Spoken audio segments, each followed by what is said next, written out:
রাজ্যের শিক্ষা পরিকাঠামোর মান উন্নয়নের চেষ্টা করছেন মুখ্যমন্ত্রী ডক্টর মানিক সাহা। চেষ্টা করছে শিক্ষা দপ্তরও।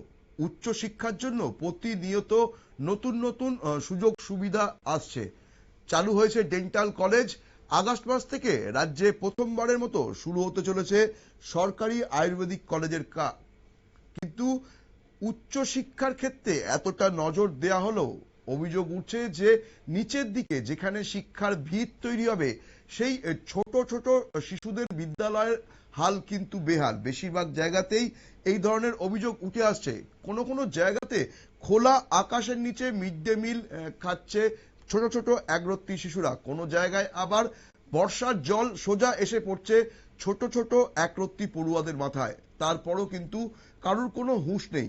অভিযোগ উঠছে যে মুখ্যমন্ত্রী এবং শিক্ষা দপ্তর যখন রাজ্যের শিক্ষার মান উন্নয়নের চেষ্টা করছেন, তখন স্থানীয় স্তরে থাকা কিছু আধিকারিক এবং শিক্ষা দপ্তরের সঙ্গে যুক্ত মানুষদের জন্য কিন্তু ভাবমূর্তি খারাপ হচ্ছে রাজ্য সরকারের, ভাবমূর্তি খারাপ হচ্ছে মুখ্যমন্ত্রী ডক্টর মানিক সাহার।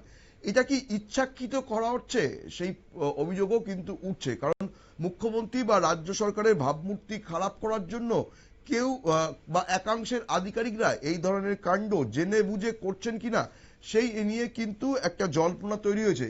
কারণ তাদের অভিযোগ যে উচ্চশিক্ষা বা মাঝে যারা আছে তারা অনেক ম্যাচিওর, তারা অনেক কিছু বুঝে তারা করতে পারে, কিন্তু একদম ছোট ছোট শিশু, যেখানে একদম শিশু মন থেকে পরিকাঠামো সঠিক করতে হবে, তাদের ভিত করতে হবে, সেই তাদের শিক্ষা পরিকাঠামোর হালই কিন্তু বেহাল। রাজ্যের বেশিরভাগ জায়গাতে কিন্তু এই ধরনের অভিযোগ উঠে আসছে। যখন বারবার মুখ্যমন্ত্রী চাইছেন এই পরিকাঠামোকে বদল করতে, তখন কাদের অঙ্গুলি হেলনে এই ধরনের ঘটনা বারবার ঘটছে সেই নিয়ে কিন্তু জল্পনা হচ্ছে। এই একই অভিযোগ কিন্তু উঠে এসছে আমরা দেখতে পাচ্ছি বিভিন্ন জেলাতে, এবং যেখানে আমরা দেখতে পেয়েছি যে খোলা আকাশের নিচে যেমন ছোট ছোট একরত্তি শিশুরা তারা মিড ডে মিল খাচ্ছে, তেমনি অনেক জায়গাতে কিন্তু পঠন পাঠন বন্ধ হয়ে যাচ্ছে বর্ষার জন্য।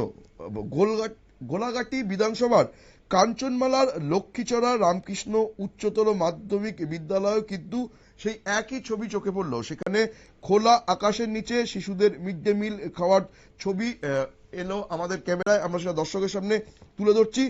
স্কুলের এই বেহাল দশায় দপ্তরের নিষ্ক্রিয় ভূমিকায় কিন্তু গোটা এলাকা জুড়ে একটা ক্ষোভ তৈরি হয়েছে। অভিভাবকরা কিন্তু ক্ষোভ উগড়ে দিচ্ছে। তাদের অভিযোগ যে রাজ্য জুড়ে যখন উন্নয়নের জোয়ার হচ্ছে, তখন রাজ্যের গ্রামাঞ্চলের শিক্ষা ব্যবস্থার হাল কতটা উন্নত হচ্ছে সেটা কেউ কেন নজরদারি করছে না, কেন সেটা চেক করে দেখা হচ্ছে না। এর ফলেই কিন্তু এই ধরনের ঘটনা ঘটছে। আরো অভিযোগ যে সেই স্কুলে খাবার যেমন কোনো নির্দিষ্ট বসার জায়গা নেই, তেমনি পানীয় জলেরও কিন্তু কোনো সুব্যবস্থা নেই। ফলে বিশুদ্ধ পানীয় জল থেকে বঞ্চিত হচ্ছেন পড়ুয়ারা। পাশাপাশি স্কুলের প্রাথমিক বিভাগের শিক্ষকও কিন্তু অনেক কম রয়েছে। ফলে সব দিক থেকেই কিন্তু বেহাল দশা রয়েছে স্কুলটার। সেই অর্থে ছাত্রছাত্রীরা বাড়ি থেকেই খাবার জল স্কুলে আনছেন এবং বাড়ি থেকেই অনেকে খাবার নিয়ে এসে খেতে বাধ্য হচ্ছেন। শিক্ষা পরিকাঠামোর এই বেহাল দশা দীর্ঘদিনের, তারপরও কিন্তু সবাই সবকিছু জেনেও এর বিষয়ে পরিবর্তনের কোনো সচেষ্ট হচ্ছে না বলেই জানা গেছে। সোমবার দিনও সংবাদ মাধ্যমের প্রতিনিধিরা স্কুলে গিয়ে দেখে যে স্কুল কি হালে চলছে, এবং সেখানে ছাত্রছাত্রী এবং তাদের অভিভাবকদের বক্তব্য পরিষ্কারভাবে উঠে এসছে। অভিভাবকরা অভিযোগ জানাচ্ছে যে লক্ষ্মীচড়া রামকৃষ্ণ উচ্চতর মাধ্যমিক বিদ্যালয়ে শিক্ষা পরিকাঠামো বর্তমানে খুবই ভয়াবহ হাল। স্কুলের ছাত্রছাত্রীরা তারা মিড ডে মিল খাবার জন্য নির্দিষ্ট যেমন বসার জায়গা পাচ্ছে না, তেমনি পানীয় জলেরও খুব সমস্যা রয়েছে। ফলে খোলা আকাশের নিচে বা গাছের নিচে বসেই তাদের খাবার খেতে হচ্ছে। এতে সমস্যা হলেও কেউ কিন্তু কোনো রকম সুরাহার কোনো সমাধানের কোনো রাস্তা দেখাচ্ছেন না। ফলে তারা গাছের নিচে দাঁড়িয়ে বা বসেই তাদের খাবার খাচ্ছে। অনেক পড়ুয়ার খাবারে পোকামাকড়ও পড়ছে, এবং এই অভিযোগ নিয়ে স্কুলের শিক্ষক বা শিক্ষিকার কোনো হেলদোল নেই বলেও তারা অভিযোগ জানাচ্ছে। এই বিষয় নিয়ে কি বলছেন অভিভাবকরা আমরা শুনে নেব তাদের অভিযোগ। আচ্ছা দিদি, আপনার বাচ্চারা এখানে কি কারণে খাইতেছে? তাদের কি আলাদা জায়গা নাই? না, এনে সমস্যা হয়েছে, মানে বাচ্চারা তো ছোট, এই সব গার্জেনরা গাছের নিচে তো এসে খাওয়া নেই। ভিতরে ব্যবস্থা হইতো তাহলে ভালো হইতো। কারণ কি লেগা কোনো সময় বৃষ্টি এলো হঠাৎ রোদ্র অনেক সময় উঠে ঘরের ভিতরে একটু পাঙ্খা থাক বা একটু লাইট থাক বাচ্চারা বইও খেতে পারলো আরো খেতে পারলো। আর বিশেষ করে জলটা তো সবাই সবার বাচ্চারা নিয়ে এর মধ্যে জল খাইলা ফিল্টারের জল সুবিধা হইতো ভালো করে থাকে।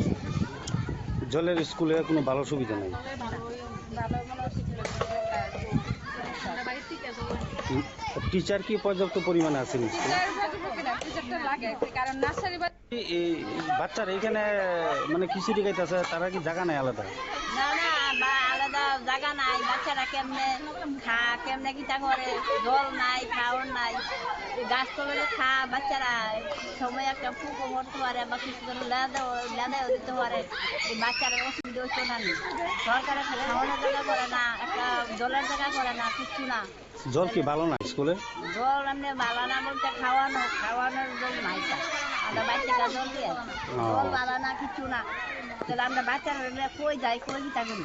হ্যাঁ হ্যাঁ, স্কুলটার নাম কি তো এটা?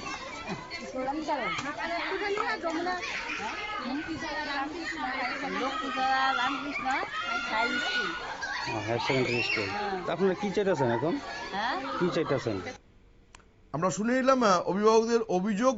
এখন শুভবুদ্ধি সম্পন্ন মানুষদের বক্তব্য হচ্ছে যে যদি কোনো বাড়ির ভিত্তি না ঠিক থাকে তাহলে সেই বাড়ির ওপরে যতই ফাউন্ডেশন বানানো হোক, যতই তলা বানানো হোক, সেই বাড়ি কিন্তু যে কোনো মুহূর্তে ভেঙে পড়তে পারে।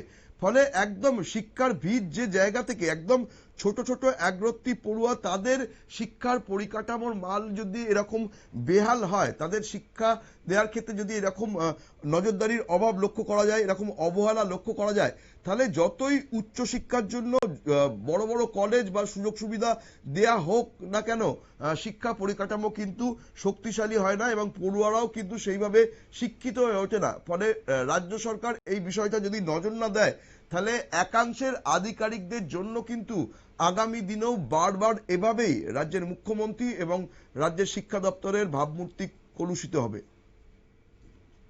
নজর রাখবো পরবর্তী সংবাদের দিকে, তার আগে নিয়ে নেব ছোট্ট বিজ্ঞাপন বিরতি।